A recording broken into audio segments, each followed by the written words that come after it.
AllBall TV. You already know the motto. They scared, but I'm not. Hold on. What? This team was horrendous. Oh my God. The only one I remember, Trent Tucker and Darryl Walker. Ernie Grunfeld, I only know because he worked for them. Nah, come on. Somebody got to explain this. And then the travesty of this is that they gave up on Bernard King. Star players always get the blame and the credit. Yeah. I wish there was more Bernard King games on YouTube. It was too early to record games back then. Brother Bernard was a beast. Yeah. And it was, he thought he tore his knee up and everything, but you couldn't take a chance on Bernard King and his injury. Bad enough they could have bought Dr. J from the Nets instead of the 76ers getting them. Bad enough that happened, right? We'll get to that another time. I want to talk about why did we refuse. You know what? Let's look that up, guys. Why? And that's what we're gonna do a segment on that. Why did the Knicks not sign? I'm so glad that there was no pornography trickling down my search bar right there. Even though why did the Knicks should not be in any porn site? But hey, that's neither here nor there. Why did the Knicks not sign Bernard King? Because I'm not like these dudes out here that claim they know it all. ACL tears were career enders back then. It doesn't matter though. It doesn't matter. Did you see that lineup, bro? Are you kidding me? Keith Watkins. Needles. We'll get it some other time. Well, YouTube, you're playing with me too much, man. That lineup was crazy, bro. I'd rather take a chance. Gerald Wilkins did it. I'd rather take a chance on Bernard's knee than Gerald Wilkins and any one of these guys. Bernard injury got them Patrick Ewing, but the New York Knicks should have chosen to keep Bernard King, who went to have a good stint with the Washington Wizards team. Who weren't the Wiz then, the Bullets, of course. I ain't scared to say the Bullets. And YouTube, they shouldn't Washington Bullets. We got to say it together, right? Yeah, but medicine hadn't advanced. It doesn't matter, man. But you know what? It should matter, Keith.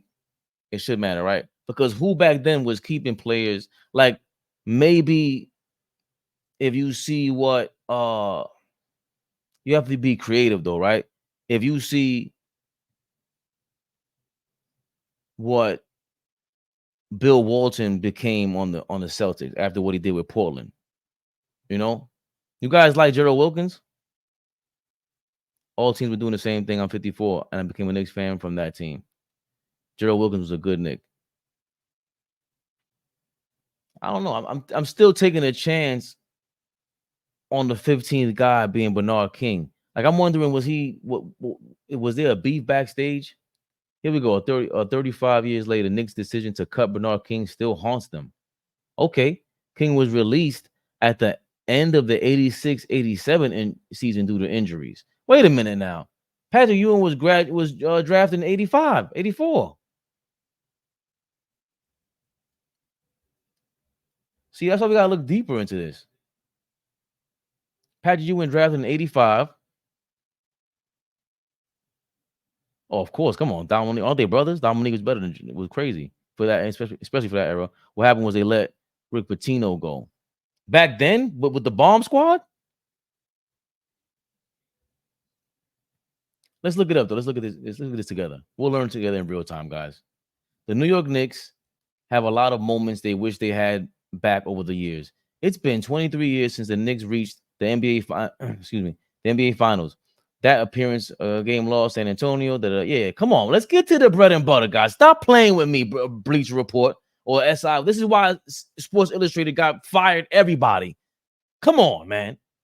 Bleacher Report polled local experts and asked them about the biggest what-if moment. Knicks Film School suggested that the Knicks' biggest moment was the release of Bernard King. Is the second biggest X-Man letting X-Man go to the Celtics and Patrick Ewing again, same agent David Falk with X-Man, and you let him go to the Celtics? Come on. Ultimately, this isn't a perfect what-if because King's return was short-lived thanks to another knee injury in 91. Okay, still the greatest question in front. Yeah, but that's still 4 seasons of Ewing and Bernard King, we missed out. In the mid 80s, King was the franchise face of the Knicks and won the 84-85 score that summer. The front office subsequently built the team around Ewing by adding Charles Oakley and the 88 of the year Mark Jackson. Concurrently, King suffered another injury and missed the entire 85-86 season and played just 6 games the following year. The team released him, but ultimately, looking back, it made a mistake. King regained his form with the Bullets in 91. 28 points per game, third best behind Jordan and Karl Malone. Jesus Christ. He fell victim to another knee injury, kept him out. King was inducted to the Naismith Hall of Fame. If King stayed up. But we need, like, okay, he had another knee injury. They just gave up on him.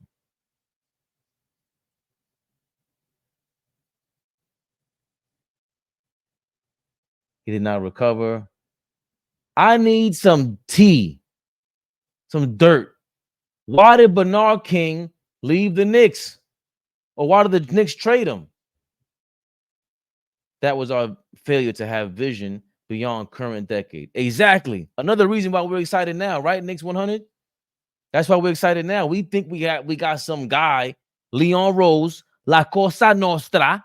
We think we got him in the building, and he's gonna have vision. And we can put someone like Bernard King on the back burner and say, you know what, Papa, you take your time, because at any given time you got a conglomerate, that tandem of a Ewing and Bernard King. Anything he can give you. You know, it's tougher back then. There was no load management. Also, let's get that straight, right? Ain't no load management. Imagine Bernard King be like, "Yo, guys, I'm gonna take the next 3 games off, and I'm gonna do well. After that, the following 3 games, I'm gonna come back A1 sauce." The whole world would have been like, "You soft," you know. No one had that kind of vision back then. Even Don Nelson was probably the most creative coach, and I don't think he would have done that per se. But imagine if they had those 3: Bernard, Patrick, and Gerald. You guys are very big on Gerald Wilkins, and I've been watching footage. Maybe for his era. That's another thing. People are watching things with a 2020 hindsight. You can't. A lot of us make that mistake now. Like when they say, "Hey, Steph Curry could have played back then, he would have had a left hand." It's like, I don't know if he would have been doing all that. Like they might have taken it away from him just by like, "Oh, you want to go left? Bang! Here's a left elbow." And Wilkins, I don't know if he was an average 2 guard. Like you can't even look at his stats, right? Because Gerald Wilkins, let's see, Gerald Wilkins, who played on the Grizzlies. Good for you, Gerald Wilkins. He's been locked up before. Good for you, Gerald Wilkins. 6'6".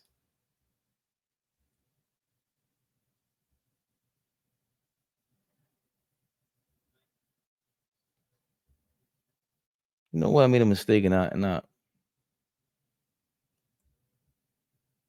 the 13 points per game. You know, what's his career highs? Luca, we're sick of you, Luca.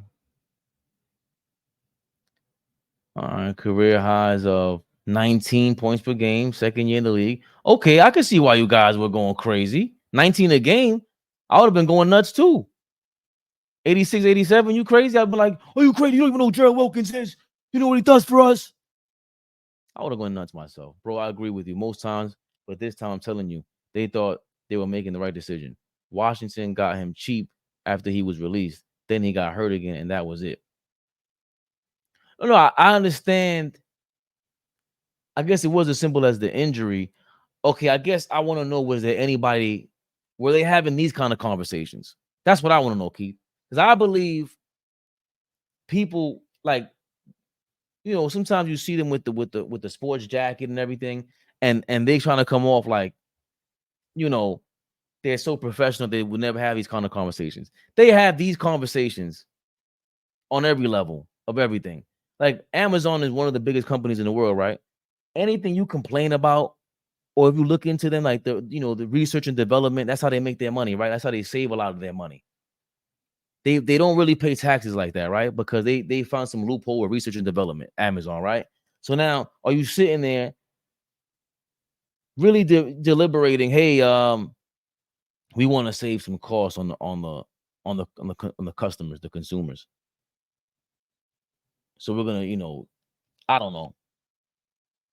start like charging less.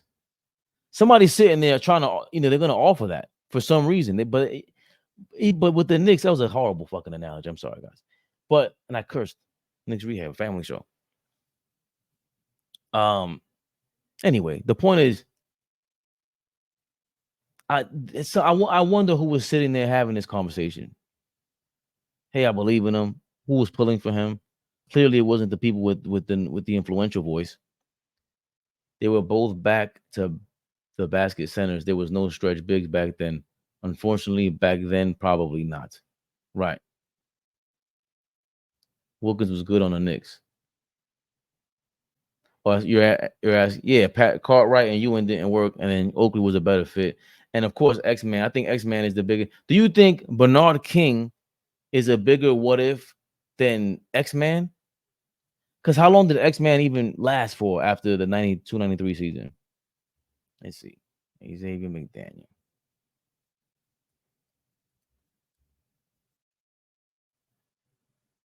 15 points. He played until 97-98. He left to go to Greece one of those seasons. 91. So he took a scoring dip with the Knicks, right? After going with Phoenix. He was in his prime with the Knicks. Did he be? And it was defensively because his rebounding wasn't great, right? He took a lot of great shots, right? 47% from the field. For the first part of his career, X-Man shot 48, 49% from the field. I would imagine he took a lot of close shots to the basket. If a lot of us feel like he was the missing piece to the 93-94 season. Bernard was a beast. Neither one of those guys were going to come off the bench at that time. Cartwright was a beast in his own right as well. Yeah, but he wasn't on Patrick Ewing. Bill Cartwright has the ugliest jump shot in the history of mankind. In the history of mankind, bro. Jesus Christ. There's nothing uglier than that. Sean Marion, there's nothing. Slow-mo right now for the Minnesota Timberwolves. Garbage looking jump shot. But Bill Cartwright is the logo of ugly jump shots. Big trash. He made them. It was a good jumper. But even as a kid, I was like, how was he? Like, is that a real? Like, wow. How come he's the only one shooting like that? Because that's when I first started watching basketball. I mean, when he was on the Bulls. How is he shooting the ball like that? Like, how is he? And he's the only one.